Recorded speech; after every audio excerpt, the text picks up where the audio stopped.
hati kita atau pikiran kita itu dipenuhi dengan hal-hal negatif, kita tidak akan bisa melihat peluang. Karena seperti layaknya gadget kita sadar gitu. Saya harus menghapuskan itu semua yang menjadi hal negatif. Nah, pada saat itu kan diminta juga untuk bisa membayangkan orang-orang yang kita benci. Kita berusaha untuk sampai minta maaf ke orang tersebut, atau orang yang pernah menyakiti kita, itu kita maafkan. Nah, pada saat saya menuliskan impian, kayaknya banyak nih, saya akan tulis nih. Banyak, 1 lembar itu full. Baliknya lagi saya tulis. Terus, apa kegagalan-kegagalan kamu yang pernah kamu rasakan? Banyak. Karena saya fokusnya pada kegagalan gitu. Banyak nih saya tulis. Nah, terakhir pada saat saya disuruh menuliskan apa yang sudah Tuhan kasih ke saya, sedikit nih. Karena saya mikir dulu tuh Tuhan tuh nggak adil sama saya, Pak.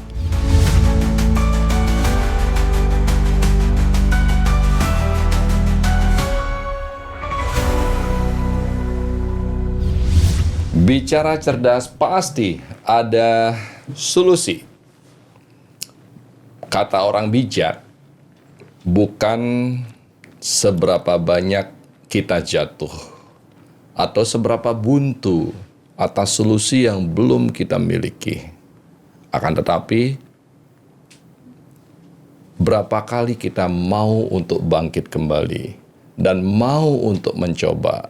Dan ternyata dasarnya adalah ada kata berani.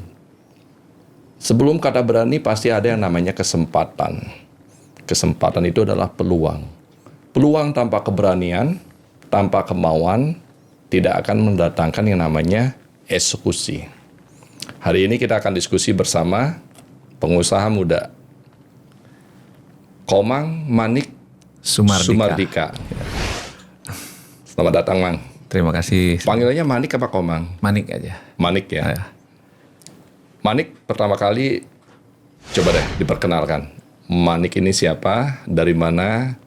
Usahanya apa? Oke, terima kasih. Izin saya memperkenalkan diri. Nama saya Komang Manik Sumardika, jadi dipanggil Mani. Nah, saya sebenarnya seorang pengusaha basicnya. Terus kemudian kebetulan juga saya sekarang menjadi klien Banjar Adat. Dipercaya ya sebenarnya sudah mau lengser sih. November ini saya sudah selesai purna tugas di menjadi klien Banjar Adat. Nah, mudah-mudahan tidak dipilih lagi. Karena memang cuma saya pengen ngayah sekali aja. Ya mungkin itu, tinggalnya di Banjar Tegal Tamu, Desa Batu Bulan, Sukawati, Gianyar. Usaha sekarang apa, Bang? Kalau usaha yang mungkin saya fokuskan sekarang ini adalah bidang salon, Pak. Jadi namanya Dahlia Hair Design. Gitu. Baru buka kemarin, itu cabang keempat di Jalan Bada Agung. Sebelumnya Cening apa tadi? Kalau dulu itu saya mengawali menjadi pengusaha itu di mengelola bisnis keluarga. Jadi namanya Cening Ayu, oleh-oleh khas Bali. Jadi itu kalau nggak salah 2007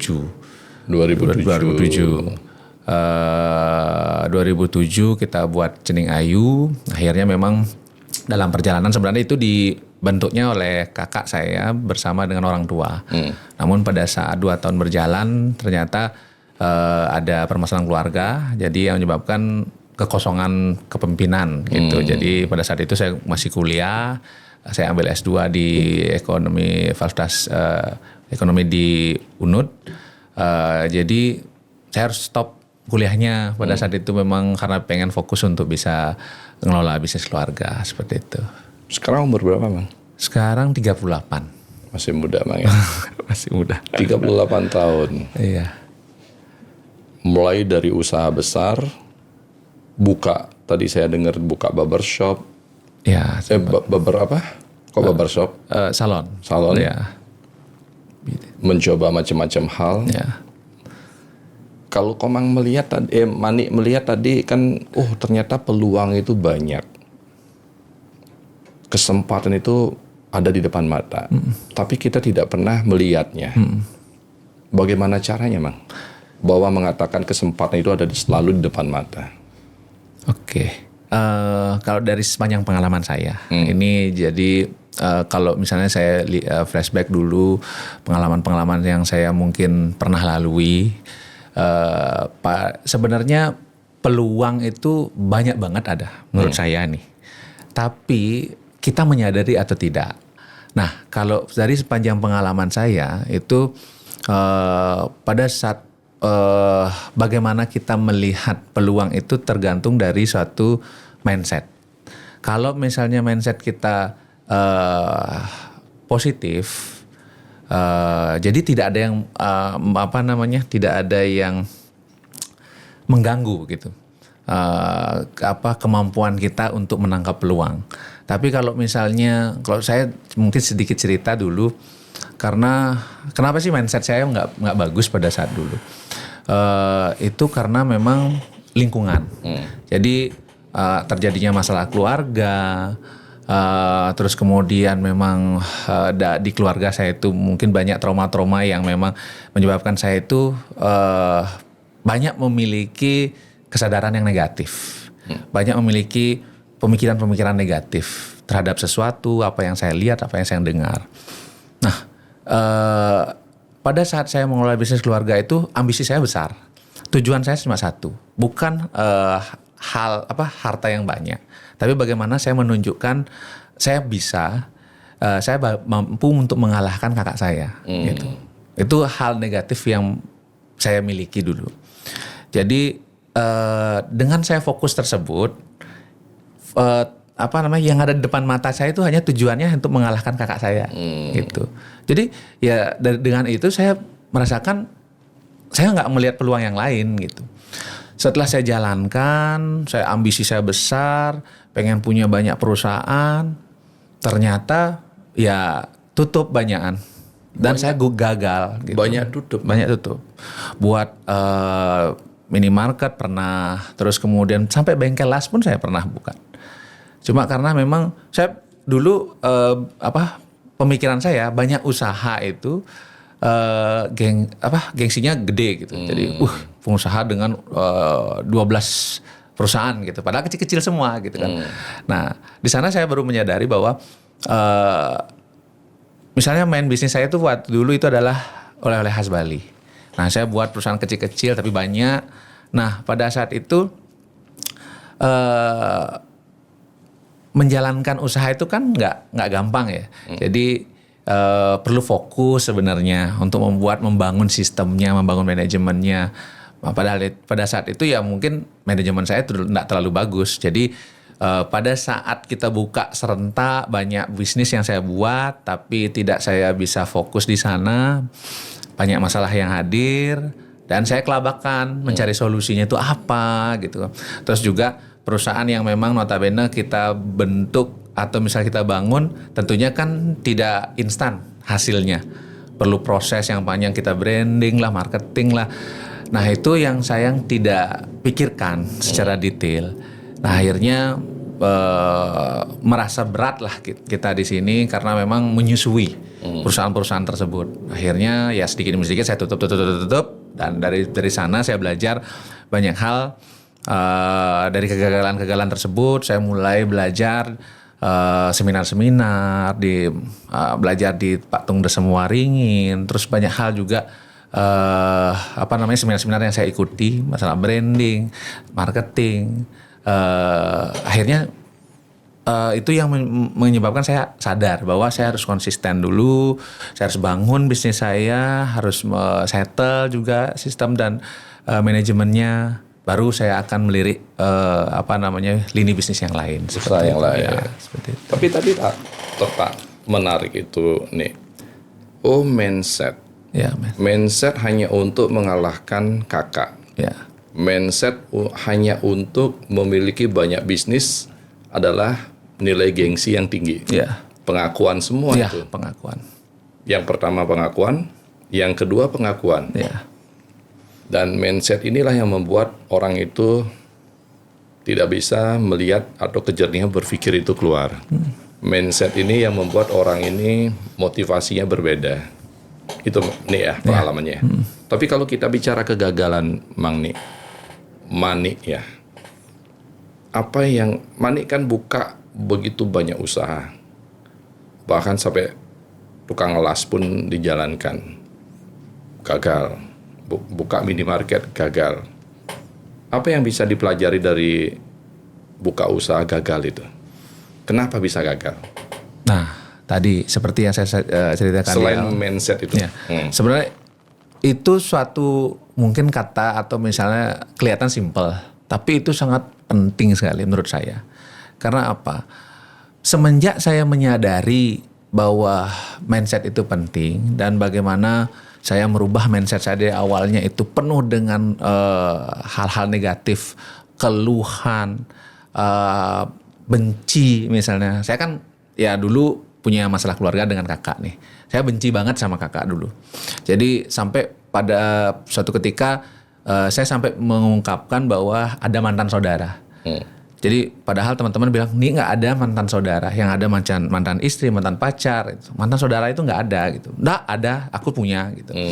Pada saat itu, cuma pada saat sesaat sebelum COVID itu, saya ikut di seminar Pak Mardigu. Akhirnya saya merenung di sana. Di sana kan ada ilmu prosperity conscious, bagaimana kita menyadari kemakmuran itu. Nah jadi di sana saya menyadari bahwa kalau hati kita atau pikiran kita itu dipenuhi dengan hal-hal negatif, kita tidak akan bisa melihat peluang. Karena seperti layaknya gadget kita. Kalau gadget itu dipenuhi dengan software-software yang nggak produktif, tentunya gadget itu akan tidak produktif, berat juga kan. Nah, tapi kalau misalnya gadget itu dipenuhi dengan software-software yang produktif, maka itu pasti akan menghasilkan gitu. Gitu. Nah, dari sana saya berpikir itu teori kemakmuran. Ya. Jadi kalau misalnya saya percaya bahwa semesta itu akan bekerja seperti apa yang kita yakini. Jadi dari dulu saya berusaha sekali belajar. Dari semenjak seminar itu saya belajar untuk positive thinking. Bagaimana mengikhlaskan semuanya yang menjadi suatu kendala dalam hati saya. Yang menjadi ada suatu kebencian, keluhan misalnya gitu. Saya menganggap hidup ini sangat tidak adil. Memang itu mempengaruhi bisnis, Mang? Iya. Saya merasakan itu sangat mempengaruhi saya. Karena apa? Setelah saya berubah, peluang itu banyak banget yang datang. Semenjak saya gini, kan banyak teman-teman yang bilang bahwa nih kamu harus yakin di dalam diri kamu itu ada semesta. Semesta itu akan bekerja seperti apa yang kamu yakini. Nah, kalau kamu yakin apapun yang kamu cita-citakan pasti akan terjadi. Nah, pada saat itu saya bercita-cita. Apa itu The Secret, Mang? Ya, mirip dengan yang ada dalam buku The Secret. Oke, lanjut. Jadi saya coba membuat satu goals dulu. Apa saja sih impian yang saya inginkan gitu. Saya misal sampai di handphone saya tulis bahwa saya pengen pergi ke sini. Pada saat COVID kan saya hilang semua tuh. Ya mungkin bisa apa yang saya kumpulkan dari semenjak 2007 sampai pada saat COVID itu sudah hilang sebenarnya. Saya memulai hal yang baru pada saat itu. Di situ saya tuliskan dalam impian saya. Itu saya akan kembalikan 100%, bahkan ada bunganya. Nah, itu menjadi suatu impian saya dulu. Nah, terus kemudian pengen mobil ini, pengen mobil ini. Cuma saya semenjak COVID itu satu-satunya yang saya bawa itu hanya Luxio saja. Itu aja yang saya miliki. Mobil. Ya, mobil sebagai modal. Jadi yang lain sudah hancur lah, sebenarnya sudah hilang semua. Jual-jual untuk bisa tetap hidup. Nah, pada saat COVID pun saya jualan sayur, Pak, dibantu dengan mobil Luxio itu. Saat semua nggak ada ke pasar, nggak berani ke pasar, saya malah ke pasar. Memang Manik sampai jualan sayur di rumah kekurangan. Orang tua katanya punya oleh-oleh. Ya, seperti yang saya ceritakan dulu kan, bahwa saya masalah keluarga nih, complicated lah. Jadi saya berusaha untuk bisa berdiri di kaki saya sendiri. Ya, tapi ini kita bukan interview ya, kita ngobrol. Jadi saya juga berhak berpendapat. Siap. Kadang-kadang permasalahan hidup itu, Manik, itu penting dan perlu kita jalani. Masalah keluarga, permasalahan ketidaknyamanan, Benar-benar. itu ajaran siwa yang memang harus kita pernah alami. Kalau manusia tidak mengalami permasalahan-permasalahan hidup, itu mentalnya dia mental comfort zone. Mental yang namanya aman. Kalau Mani tidak mengalami masalah keluarga, nggak mungkin jualan sayur ke pasar. Betul nggak? Ya. Dan tidak mungkin mencoba usaha bengkel, tidak mungkin mencoba usaha ini, usaha itu, meskipun semuanya gagal. Dan gagal itu ternyata datangnya dari mindset yang masih kotor. Apa itu mindset kotor? Benci sama kakak. Oh, nilai gengsi lebih penting daripada nilai profit. Oke, sekarang kita sudah pada posisi be positive thinking dalam usaha. Sekarang be positive thinking udah. Manik tadi menarik juga tuh, ikut banyak seminar. Ini perlu diketahui juga oleh teman-teman. Ternyata seminar itu bukan sesuatu yang hanya buang-buang duit, buang-buang waktu. Buktinya Manik menemukan cara berpikir yang berbeda. Salah satunya adalah teori kemakmuran itu. Ya. Coba nih cerita tentang teori kemakmuran deh. Nah, sebenarnya yang mungkin saya dapatkan pada saat seminarnya Pak Mardigu, Millionaire Mindset Bootcamp itu adalah bagaimana kita membersihkan diri kita dari hal-hal negatif. Jadi kemakmuran itu, prosperity conscious itu adalah bagaimana kita menyadari kemakmuran itu yang sebenarnya seperti apa. Terus bagaimana kita mengaktifkan itu. Nah, bagaimana nih? Kalau untuk mengaktifkan itu kita harus bersih dulu dari hal-hal yang mengganggu. Nah, jadi pada saat itu salah satu teknik membersihkan dengan mengikhlaskan, melepaskan. Ya, benar, mengikhlaskan, melepaskan. Jadi di sana saya coba yang pertama itu adalah tahapannya pada saat ada sesuatu metode pada saat itu yang saya sampai sekarang tuh di sini momentum saya berubah gitu. Yaitu adalah pertama saya menuliskan apa yang saya inginkan, impian-impian apa yang saya miliki gitu. Saya pengen punya ini, punya itu, tuliskan. Terus saya berusaha disuruh untuk bisa membayangkan itu ada nyata, bagaimana rasanya, bagaimana udaranya. Nah, itu coba kita bayangkan. Yang kedua, itu adalah mengingat kembali kegagalan-kegagalan dalam hidup. Permasalahan-permasalahan yang membuat kita kecewa, itu dituliskan dan diingat kembali. Nah, terus yang ketiga itu adalah menuliskan apa yang sudah Tuhan berikan kepada saya dari saya lahir sampai sekarang. Itu. Nah, momen saya itu menyadari bahwa saya kurang bersyukur, kurang ikhlas, itu adalah pada saat terakhir itu. Menulis apa yang sudah Tuhan kasih ke saya. Nah, pada saat saya menuliskan impian, kayaknya banyak nih, saya akan tulis nih. Banyak, 1 lembar itu full. Baliknya lagi saya tulis. Terus, apa kegagalan-kegagalan kamu yang pernah kamu rasakan? Banyak. Karena saya fokusnya pada kegagalan gitu.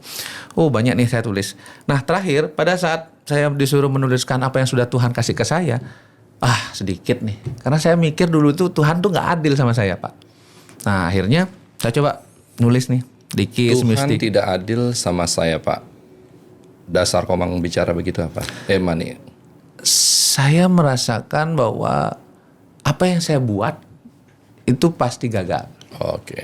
Terus saya itu kok terus kayak misalnya masalah keluarga itu terus menghantui saya. Jadi kok saya nggak bahagia, saya kemana-mana nyari kebahagiaan, Pak. Itu yang membuat Manik mengatakan bahwa Tuhan tidak adil. Oke, sekarang lanjut ke tulisan tadi. Tulisan tadi terakhir itu saya suruh menuliskan apa yang sudah Tuhan kasih ke saya. Saya awalnya berpikir sedikit gitu. Tapi baru saya itu kan ada ada lagunya yang membuat kita itu ya sedih gitu kan. Akhirnya baru kok banyak gitu kan. Secara nggak sadar itu keluar, Pak. Saya menuliskan, ternyata saya pernah begini. Saya punya keluarga yang sangat mencintai saya. oh ternyata saya dulu dididik dari seperti ini, disekolahkan begini sampai saya mendapatkan ini. Ternyata banyak hal gitu. Sebelumnya tidak pernah menyadari. Tidak pernah. Karena saya fokusnya kepada kegagalan saya, ke masalah yang saya punya. Kebencian itu. Iya. Gitu. Akhirnya di sana saya berpikir bahwa saya harus mengikhlaskan semuanya. Dan kemudian dari sana, kenapa sih saya disuruh menuliskan suatu kegagalan? Di sana diberikan afirmasi bahwa kamu lihat sudut pandang yang lain. Dari kegagalan itu banyak hal yang bisa kamu pelajari, banyak hal yang bisa kamu ceritakan, menjadi suatu inspirasi buat orang agar orang lain itu tidak seperti kamu gitu. Jadi disuruh mencari sudut pandang yang lain. Kalau pada saat saya membuat melihat itu adalah sebagai masalah, tentunya ya pasti masalah yang kita lihat gitu. Padahal ada hal yang lain gitu. Seperti orang Bali bilang nih, untung, benar. Meskipun apapun kejadiannya, untung pasti ada. Karena melihat dari perspektif sudut yang positif. Iya, benar-benar. Oke, lanjut deh. Nah, dari sana sih saya mulai sadar gitu. Saya harus menghapuskan itu semua yang menjadi hal negatif. Nah, pada saat itu kan diminta juga untuk bisa membayangkan orang-orang yang kita benci. Kita berusaha untuk sampai minta maaf ke orang tersebut. Atau orang yang pernah menyakiti kita, itu kita maafkan. Gitu. Minta maaf kepada orang yang kita benci. Ya. Mempengaruhi bisnis ya itu ya? Menurut saya iya Pak. Mindset. Iya, mindset itu. Karena selepas daripada itu, meskipun saya mengulang dari nol pada saat kondisi itu, tapi banyak banget hal-hal positif yang saya dapatkan Pak. Misalnya contoh nih, pada saat itu memang kan saya baru mengawali buat salon Pak. Nah, saya kan aktif juga di HIPMI, di Himpunan Pengusaha Muda Indonesia. Yang di? Provinsi Bali. Oh, oke. Iya. Terus ketum saya itu kan yang punya DNI waktu itu.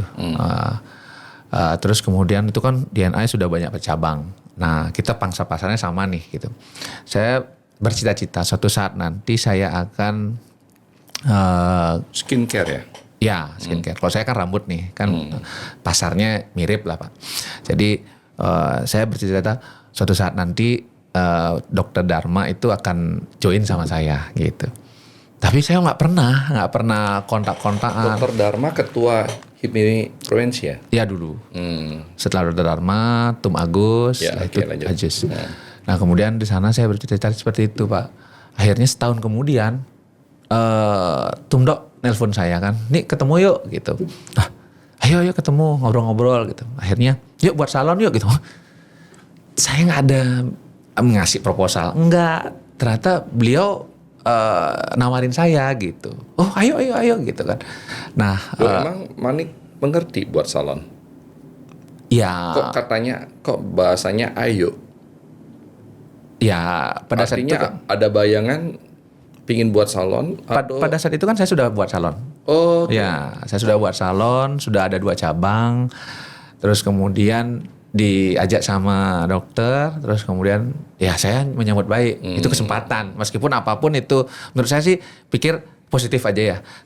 Kalaupun itu misalnya buntung, misalnya pasti ada hal pelajaran yang sangat luar biasa yang saya dapatkan di sana gitu. Selalu positif meskipun kita tidak tahu bahwa itu pernah kita lewati atau pernah kita jalani atau pernah kita ketahui, tapi tetap positif.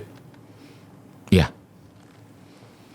Tapi kan itu kan kalau misalnya saya memutuskan itu tentunya pasti ada perhitungan dulu, tapi pasti dengan keyakinan dengan make sense nih gitu misalnya. Ya, saya coba jalankan gitu. Oke nih. Sekarang kita sudah punya pikiran positif. Kita sudah membersihkan kata Manik tadi. Membersihkan diri kita dari software yang tidak penting supaya tidak berat nih. Kalau boleh saya analogikan nih ya, di mana letak siksaan manusia itu? Di mana letak di mana letak lambatnya manusia itu bergerak? Dan yang paling parahnya, di mana letak beratnya manusia itu maju. Ini saya analogikan ininya Manik tadi. Oh, ternyata keinginan manusia nih. Manusia itu terlalu banyak yang namanya punya keinginan. Mau ini, mau itu, mau ini, mau itu, mau ini, mau itu. Keinginan manusia inilah yang membuat manusia ini berat dia untuk maju. Keinginan manusia inilah yang membuat manusia ini lambat. Dan keinginan manusia inilah yang membuat manusia ini stres. Sama seperti yang Manik ceritakan tadi. Oh, handphone ini banyak software. Pertanyaannya, software itu kita pakai apa enggak? Kalau enggak kita pakai kan menjadi lambat ya. Kalau kita tidak pakai berarti handphone kita menjadi lelet. Begitu juga diri kita nih. Makanya dikatakan, oh ternyata yang membuat manusia itu tersiksa adalah keinginan. Hati-hati dengan keinginan, padahal itu hal kecil ya. Ada sedikit tambahan saya, Pak. Biasanya kalau kita itu biasanya itu idealis dengan proses. Nah, jadi di prosperity conscious itu atau prosperity mindset ini kita fokusnya kepada goals, kepada tujuannya, tapi tidak idealis dengan prosesnya, gitu. Kalau misalnya kita kan kalau di prosperity conscious itu adalah kita menyadari bahwa kita itu digerakkan oleh 70% kita itu digerakkan oleh bawah sadar daripada sadar. Nah, kalau misalnya kita yakin kepada goals, kita percaya kepada semesta membawa kita ke arah manapun, tapi goalsnya tetap itu kata kuncinya nih. 70% kita digerakkan oleh bawah sadar. Ya. Makanya kalau kesadaran yang kita lakukan adalah pikiran kita selalu negatif, hal negatif yang akan digerakkan tujuan hidup kita. Ya, itu. Tapi kalau positif, kita selalu memutuskan sesuatu yang memang arahnya positif itu ya. Ya. Oke, gitu. Lanjut. Jadi kebanyakan orang idealis dengan proses. Pada saat misalnya kita kan nggak tahu nih, kita sudah memplanningkan bahwa kita mau ke Denpasar lewat Topati gitu misalnya. Tapi misalnya Tuhan tidak memberikan kita biasanya seperti apa yang kita ekspektasikan. Kadangkala di sana ada macet, ada misalnya penutupan jalan. Kalau misalnya kita idealis dengan itu pasti menggerutu. Wah, kok macet nih. Nah, ada teman saya yang satu Banjar sama saya itu memang dia mempunyai suatu kesadaran yang sama. Kadang-kala kita seorang manusia yang memang ya kadang-kala lupa aja gitu loh. Jadi sering ada kelupaan bahwa kita harus mempunyai mindset yang positif. Pada saat di jalan, saya sama teman saya itu. Terus pada saat jalan macet, saya menggerutu. Wih, macet kleng gitu misalnya kan bahasa kasar. Terus dia bilang, "Nih, apa yang kamu kejar nih gitu. Toh juga kamu sampai di tujuan gitu. Yakin aja kamu pasti sampai di tujuan. Nikmati prosesnya gitu." Oh iya. Nah, dengan seperti itu, dengan saya tenang, saya jadi tahu, oh iya nih, ini ada jalan nih. Ada jalan shortcut, mending kesana aja. Jadi saya pada saat itu belok kanan, cari tempat ini, saya cari jalan. Akhirnya saya sampai di tujuan tepat waktunya. Itu yang dikatakan tidak perlu idealis terhadap proses. Ya, prosesnya. Gitu. Kadang-kala kan yang sudah kita planningkan, sudah detail kita planningkan, habis ini. Tapi berdasarkan satu kenyataannya, mungkin saja itu tidak sesuai dengan ekspektasi kita. Tuh, kasih tahu Mbak Cynthia. Dia idealis dengan proses dia. Harus set. Kayaknya itu dah, percaya aja semesta akan membawa kamu ke jalan yang paling terbaik lah. Misalnya mungkin, jalannya ini gitu. Padahal kita diketemukan dengan kendala dan kita harus mengharuskan kita memilih jalan yang lain. Ternyata jalan itu lebih bagus. Ternyata jalan itu lebih mendapatkan suatu pelajaran yang luar biasa gitu. Kadang-kadang. Itu ilmu sukses yang dilakukan, ingat saya waktu ikut seminar Bob Sadino. Bob Sadino dulu saya sering ikut seminar di Jakarta nih. Kamu kalau mau jualan telur aja belajar manajemen, belajar keuangan, repot banget jadi orang, kata dia. Otak kita ini penuh ingat sekali saya almarhum ini. Otak kita ini penuh dengan belajar sampah, katanya dia. Terlalu banyak yang kita pelajari di sekolah waktu itu. Dia kan ngomongnya memang begitu. Otak kita ini banyak sampah. Banyak hal yang tidak perlu, tapi kita pelajari yang kita tidak tahu untuk apa, katanya dia. Kalau hanya untuk jualan telur aja belajar manajemen, belajar keuangan. Kapan mau jualan telurnya, kata dia. Jual telur itu kan sederhana. Beli 1.000, jual 1.200 sudah untung selesai. Dan tidak harus pinter. Menurut Bob Sadino. Mau jadi pebisnis itu tidak harus pintar. Tidak harus menunggu perencanaan. Tidak harus menunggu riset, menurut dia. Kelamaan itu kasihlah penulis-penulis, apa dia bilang waktu itu, peneliti ilmiah, orang-orang yang mau ujian, jadi melakukan namanya riset, kata dia. Yang perlu kita lakukan adalah ada kesempatan, eksekusi, tidak tahu tidak apa-apa, tapi belajar pada saat kita melakukan, kata dia. Sama kayak Manik ceritakan tadi. Tidak idealis atas proses, karena di proses itulah kita belajar. Itu ilmunya Bob Sadino. Dia tidak perlu harus tahu dulu ini bisnisnya seperti apa. Dia jalankan. Pada saat dia jalankan inilah dia belajar. Itu yang ditanamkan kepada kita dulu nih. Mungkin hampir sama nih ya. Kita lihat banyak juga kan pebisnis-pebisnis yang sukses. Bahkan mungkin tidak tamat sekolah misalnya, tapi mereka bisa sukses gitu. Jadi kan mereka misalnya nggak perlu pintar, tapi kita mempergunakan orang pintar gitu. Kan pasti aja ketemu. Kalau misalnya kita yakin pasti ketemu orang yang pintar yang bisa bantu kita.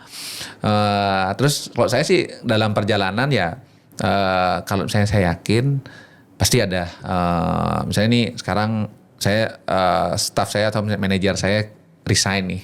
Saya yakin nanti pasti ada orang yang lebih baik yang akan datang bantu saya. Bener, ada orang datang lagi. Terus saya nggak berusaha untuk misalnya mengejar itu, misalnya cari ini orang-orang bagus nih kayak ini. Saya cuma ngobrol biasa aja. Saya butuh begini. Oh, aku bantu kamu ya gitu. Loh, kok pas nih gitu. Jadi banyak sesuatu kejadian-kejadian yang mungkin menurut saya di luar Nurul, dalam arti datang begitu aja. Jangan pernah takut kehilangan emas. Karena nilai emas bisa dikalahkan dengan berlian ya.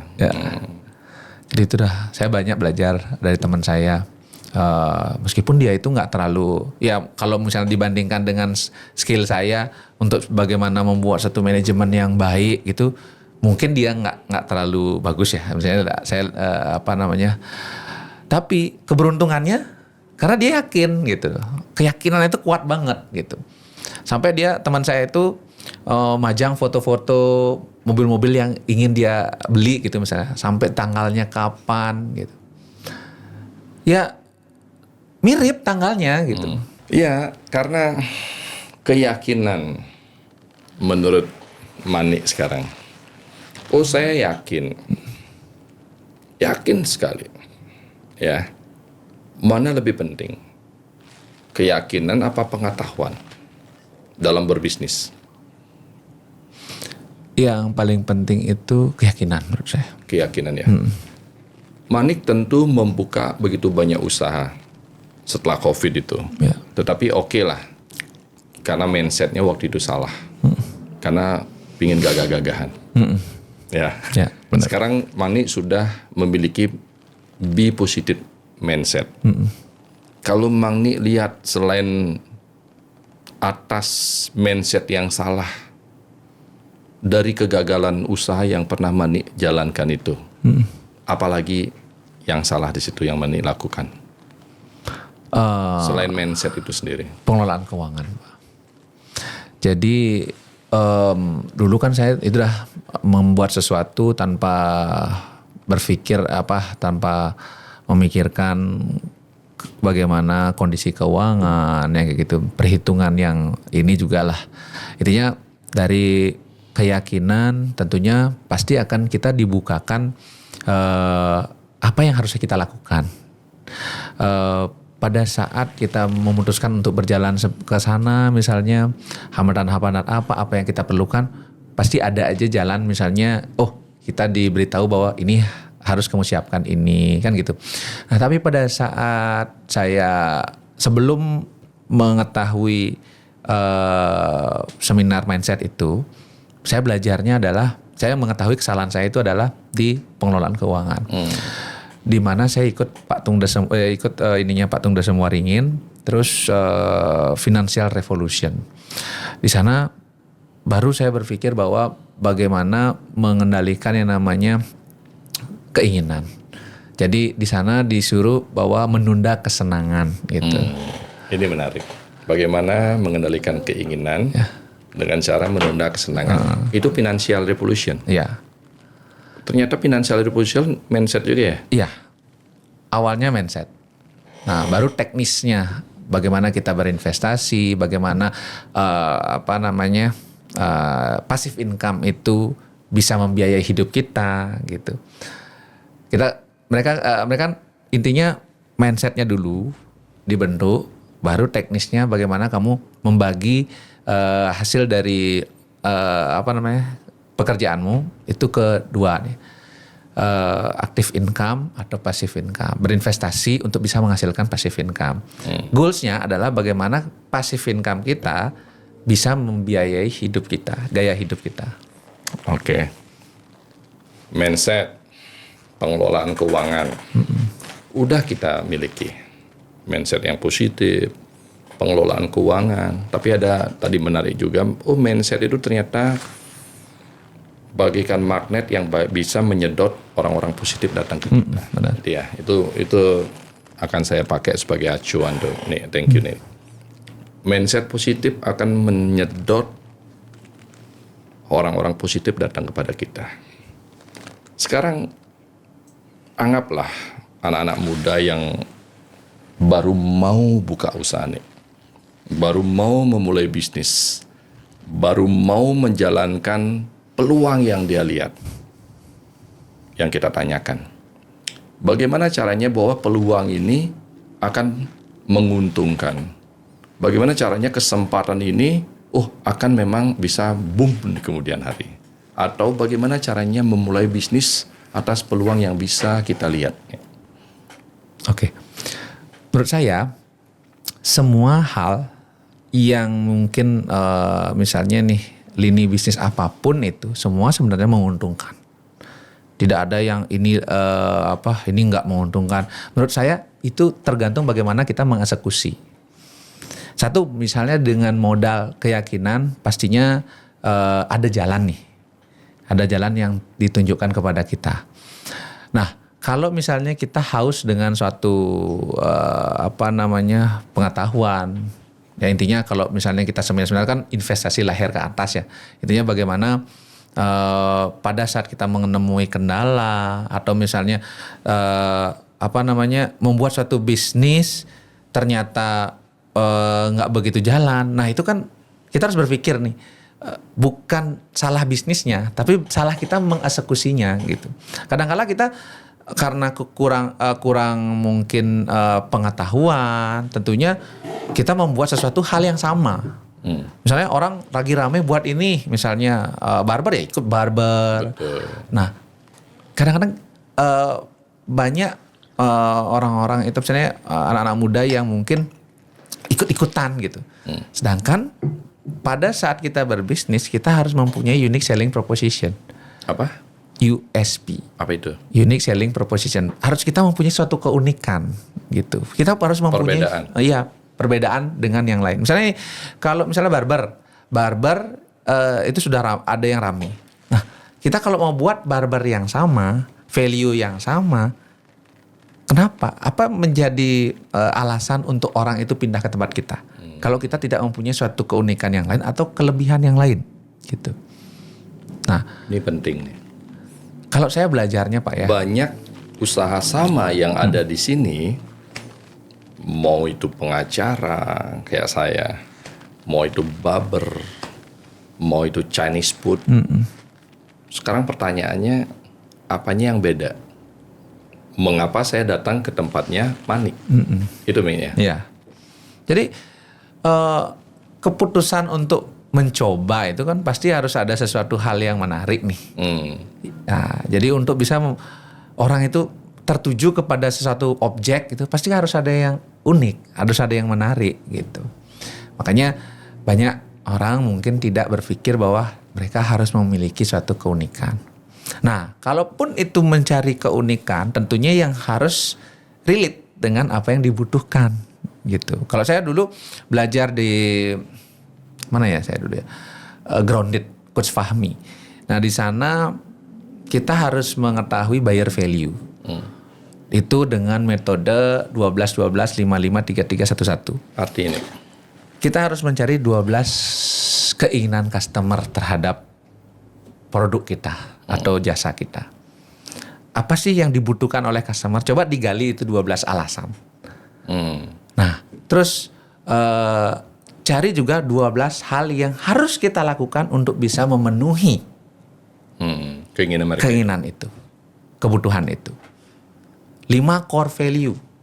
Artinya Cari dari 12 itu 5 yang paling terpenting daripada misalnya kebutuhan itu.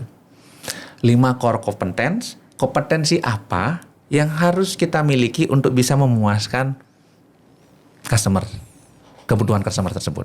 itu disebut 12-55. Ya, tiga-tiganya tiga-tiganya itu adalah kita harus mencari lagi yang paling terpenting nih. Kita kerucutkan lagi 3 kompetensi lagi yang memang yang harus kita lakukan untuk bisa memuaskan orang tersebut. Dan kita harus mencari satu-satunya perbedaan dari kompetitor yang lain. Kita itu hanya satu-satunya yang seperti ini gitu. Yang terakhir itu adalah kita adalah sebuah solusi dari permasalahan apa. Gitu. Kita adalah sebuah solusi Dari kebutuhan customer yang seperti apa. Gitu. Dari sanalah saya mencari, menggali bahwa saya setidaknya perusahaan-perusahaan yang saya miliki setidaknya memiliki 5 core value. Gitu. ini penting nih buat Bu Ulan juga nih. Buat Chandra, catat nih Chan. Buat Cynthia, ini penting ini. 12, 12, 5, 5, 3, 1. Ini bagus loh nih. Karena apa? Karena kalau kita tidak tahu kesederhanaan dari pengetahuan dasar teori atas bisnis itu kan sederhana sekali, tidak susah bagi saya. Oh, 12 alasan atas dia mau ke tempat kita. 12 solusi.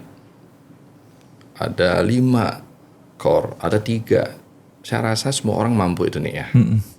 Dan ternyata tidak ada bisnis yang tidak menguntungkan. Ini menarik nih. Berarti kembali kepada mindset be positif. Tidak ada sesuatu yang merugi. Pasti ada menguntungkan di situ. Tergantung bagaimana kita mengeksekusi. Saya juga ada lagi satu Pak, yang mungkin menurut saya itu saya lagi seneng mengulik itu Pak. Jadi dan mungkin tidak banyak juga orang yang pernah mendengar. Jadi kalau dari ilmu fundamental itu kan fundamental marketing itu kan ada funneling. Itu sudah biasa, udah dari abad keberapa lah kita bagaimana membuat suatu strategi marketing dengan cara funneling. Artinya Funneling itu kan bagaimana mengkerucutkan orang dari yang mengklasifikasikan dari hot, cold, warm, ya kan? Hot, warm, cold gitu. hot, warm, cold. Nah, jadi Panas, hangat, dingin. iya. Jadi kalau orang misalnya belum sama sekali tahu nih terhadap produk kita berusaha untuk mengenalkan. Tentunya klasifikasinya itu di cold masih. Cool. Ya. Oh, itu masih cool. Ya, kalau sudah ada yang tertarik terhadap sebuah produk kita, penasaran mungkin di warm. Tapi yang sudah pengen beli, nah itu di hot. Nah, bagaimana kita membuat suatu strategi iklan, strategi marketing berdasarkan klasifikasi itu. Karena orang yang misalnya nggak tahu, langsung kita jualin produk kita secara kan hard selling gitu, dia pasti nggak ngena gitu. Ya dia nggak tahu value kita, terus kita kasih harga, turun harga sekian, kan belum tentu membeli gitu. Bagaimana pola psikologi orang bahwa dari yang hot itu seperti apa caranya, yang warm seperti apa, yang cold seperti apa. Nah itu kan harus Nah itu yang sudah lama sebenarnya sudah diterapkan. Nah yang baru itu adalah flywheels marketing. Artinya? Kalau flywheels marketing itu adalah bagaimana membuat produk atau jasa melebihi dari ekspektasi customer. Agar apa? Customer itu merasa puas. Misalnya, kalau misalnya orang pergi ke tukang bakso, ke dagang bakso, dia harapannya apa? Mendapatkan bakso. Tapi kalau misalnya kita memberikan sesuatu yang lebih, bukan hanya sekedar bakso saja gitu misalnya. Bakso plus pantun misalnya gitu. Itu kan merasa wow. Selain saya bakso, saya dikasih pantun nih gitu. Nah, itu kan teringat jadinya. Teringat dan kemudian itu akan diceritakan. Dari mouth to mouth, orang itu akan, situ loh beli bakso ada pantunnya gitu. Gimana maksudnya? Kalau kamu beli bakso di sana, kamu digombalin, dikasih pantun di sana. Jadi sesuatu hal yang seperti itu akan menyebar gitu. Nah, jadi ada hal-hal yang mungkin simple. Sebenarnya untuk menilai lebih itu sebenarnya nggak perlu hal yang mahal, yang bisa membuat HPP dari sebuah produk itu menjadi tinggi. Sentuhan dari empati aja itu sebenarnya dari konsep dari flywheels itu adalah empati. Udah nilai plus itu. Udah mendapatkan nilai plus. Iya, benar. Berarti udah mendapatkan nilai sesuatu yang lebih dari apa yang dia mau. Jadi empati. menyentuh empati orang, menyentuh empati dari customer. Kadang-kadang sebuah surat, sebuah rasa terima kasih kita itu sudah menyentuh sebenarnya. Dan itu pun juga nggak terlalu mengeluarkan biaya banyak gitu kan. Gitu. Jadi adalah polanya adalah bagaimana kita membuat suatu produk atau jasa melebihi dari ekspektasi customer. Seperti itu. Ini kita udah jalankan, kita menawarkan namanya legal consultancy. Tapi yang kita berikan adalah plusnya bisnis konsultan.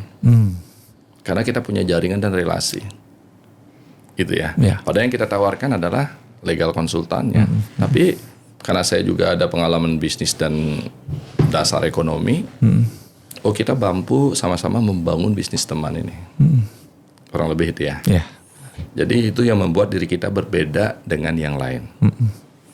Nah sekarang kalau nih anak-anak muda di Bali ya, kan banyak anak muda sekarang kreatif, banyak anak muda sekarang mencoba, banyak anak muda sekarang mau yang namanya berproses. Tapi katanya bisnis itu kan perlu waktu. Bisnis itu perlu yang namanya perjalanan. Dalam perjalanan itu kita tidak perlu idealis, mau dibawa kemana aja tergantung situasioner kita. Itu nih ya. Nah sekarang apakah semua atau di zaman strawberry ini kalau sudah tidak menguntungkan close, kalau sudah bosan pindah ke tempat lain. Ada yang namanya masa-masa strawberry, cepat matang cepat busuknya itu ya. Itu bagaimana nih menanggapi situasi-situasi yang memang terjadi di beberapa kalangan anak-anak muda kita di Bali khususnya. Ya kadang-kala kan misalnya pada saat kita kondisi sedang di atas nih, sedang misalnya secara fenomenal kita naik nih. Kadang kita lupa untuk bisa sustain. Kadang kita lupa untuk bisa terus berinovasi, terus kemudian mengecek lagi, mengopnam lagi apa yang ada dalam perusahaan kita. Kadang itu terlupakan. Karena kita terbuai dengan, saya sudah tinggi nih gitu. Mungkin suatu keberuntungan membuat kita, contoh aja misalnya, ada sebuah donat nih, toko donat. Misalnya ada orang jualan donat. Terus kemudian ada orang yang nge-review donat tersebut di TikTok. Ternyata dari TikTok itu ternyata viral. Nah, dari viral itu kan pasti banyak yang beli nih jadinya. Dia berusaha untuk jualan nih. Nah, dia fokus dengan itu, terbuai dengan suatu keberuntungannya dia. Tanpa memikirkan apa yang harus saya lakukan untuk bisa mempertahankan itu. Nah, tentunya kan kita harus tetap bermarketing, kita harus tetap berbranding. Bagaimana kita, misalnya mungkin yang banyak orang lupa adalah CRM, Customer Relationship Management. Mungkin tidak banyak juga perusahaan-perusahaan sekarang ini yang menerapkan hal seperti itu. Apa itu, Bang? Jadi ketika kita fokusnya ada dua nih. Fokus itu menggrab customer baru dan bagaimana mempertahankan loyal customer kita. Nah, mempertahankan loyal customer kita itu kan harus juga ada flywheels-nya, ada empatinya, ada sentuhannya gitu. Nah, itu bagaimana caranya? Kadangkala dengan mengucapkan selamat ulang tahun aja mereka sudah sebenarnya saya mereka ingat dengan ulang tahun saya. Padahal sudah ada sistem. Tapi secara psikologi bahwa kita diucapkan seperti itu, merasa bahwa perusahaan itu perhatian sama kita. Saya pengen nih balas budi sama dia. Kan orang itu secara manusia itu pada dasarnya pasti pengen bales gitu. Meskipun dia dikasih hal yang menyakitkan, dia pengen balas juga kan. Nah, apalagi kalau misalnya dia dikasih sesuatu gift, suatu saat nanti saya akan pasti pengen balikin kan gitu. Nah, jadi CRM itu adalah bagaimana menjaga loyal customer ini tetap sama kita, bahkan dia akan merekomendasikan perusahaan kita kepada teman-teman yang lain. Baru saya mau tanya, buka bisnis, berjalan, untung, dan bagaimana mempertahankan? Mani udah jawab dengan CRM. Anggaplah sekarang di Mani menjalankan yang namanya bisnis salon. Tantangan atau challenge terbesar dalam bisnis itu apa sih, Bang, sebenarnya? Hambatan yang paling Mani rasakan? Kalau sementara ini, mungkin ini ya, pola itu kan pasti beragam. Jadi mungkin sekarang saya permasalahan yang saya lihat itu adalah di SDM. Jadi bagaimana mengelola SDM yang notabene mempunyai karakter-karakter yang berbeda-beda nih gitu. Kadangkala dalam satu tim aja masalahnya bukan di sistemnya kita, tapi ke pribadi mereka itu sudah impactnya kemana-mana gitu. Nah, jadi padahal saya itu pada saat mengelola SDM saya itu, pertama saya kasih mereka fundamental training. Terus kemudian saya buat bahwa ada budaya kerja. Di mana budaya kerja itu kalau di tempat saya adalah think win-win, be proactive, positive thinking, customer relationship, happy. Yang pertama think win-win, bagaimana memenangkan orang lain dulu baru menangkan diri kita. Positive thinking mengawali segala sesuatu hal itu dengan positive thinking. Think win-win, be proactive. Be proactive. Bagaimana kita aktif, berinisiatif dan bertanggung jawab. Think win-win, be proactive, positive thinking. Customer relationship, bagaimana kita menjaga hubungan kita dengan customer. Layaknya kita berteman, bersahabat. Terus happy. Dia itu kerja harus happy.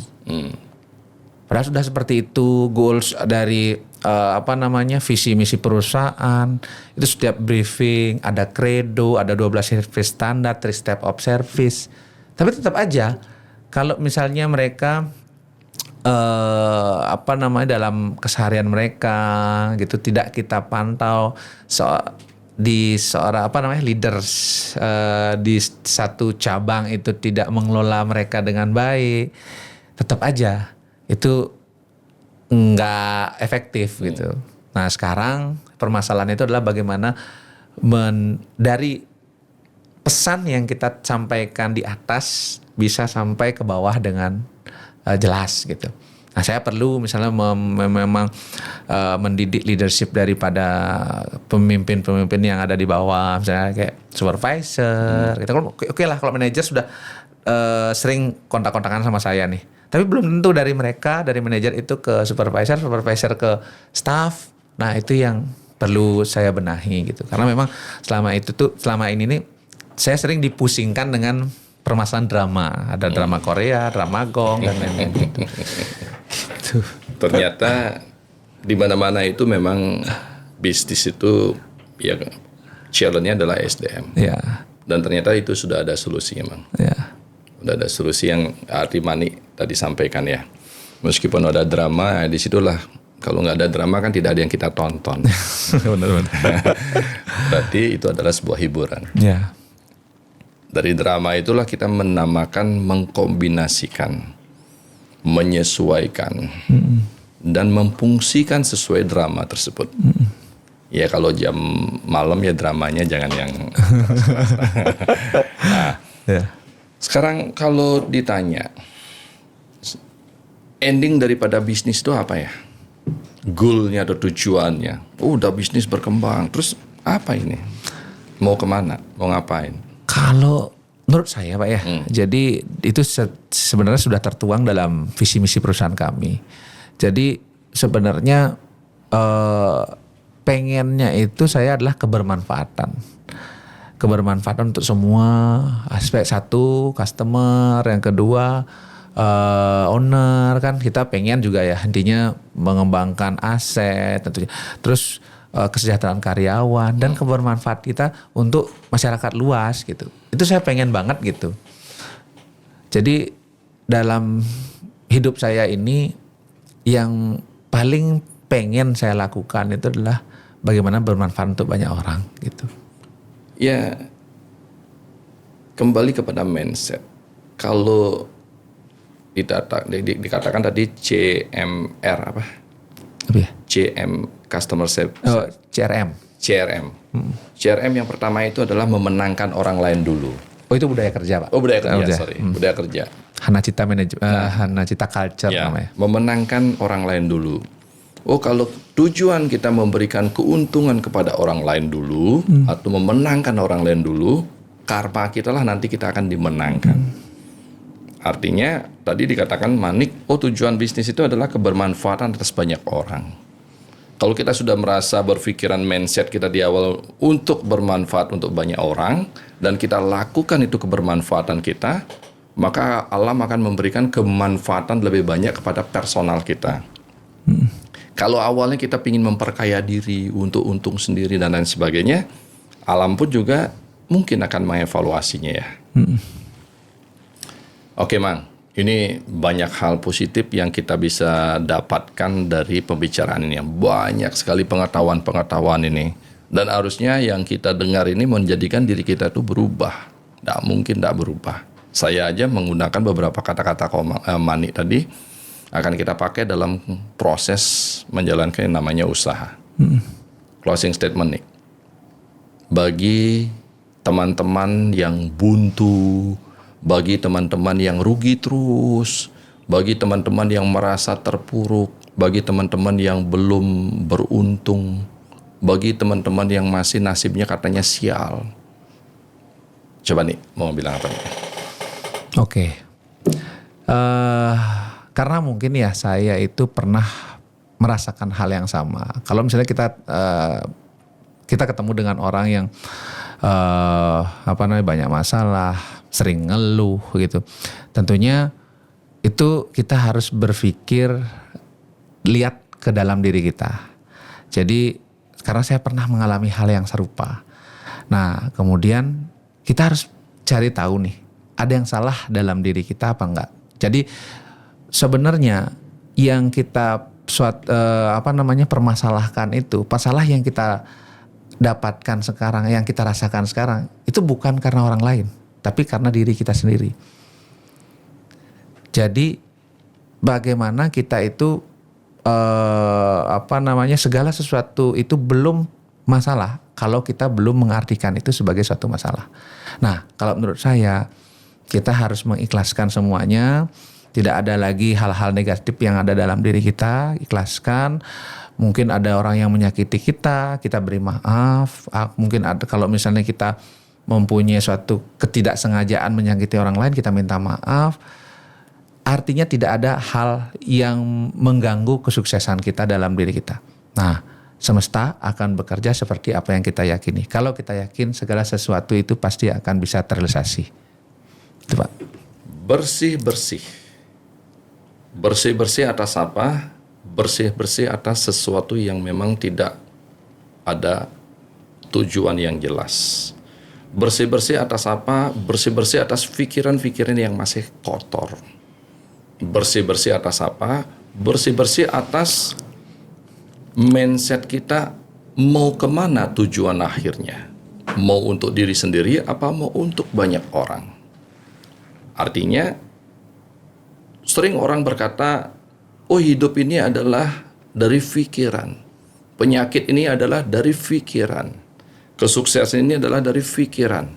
Banyak orang berkata itu kebosanan. Akan tetapi itulah kunci daripada kehidupan. Jangan pernah kita berhenti berpikir. Jangan pernah kita berhenti menggunakan pikiran. Tetapi jangan lupa, menggunakan itu harus, tapi positif apa tidak? Karena bila mana pikiran kita positif, arah kita positif, tujuan kita positif, maka vibrasi alam atau orang-orang akan didekatkan kita kepada hal-hal yang positif.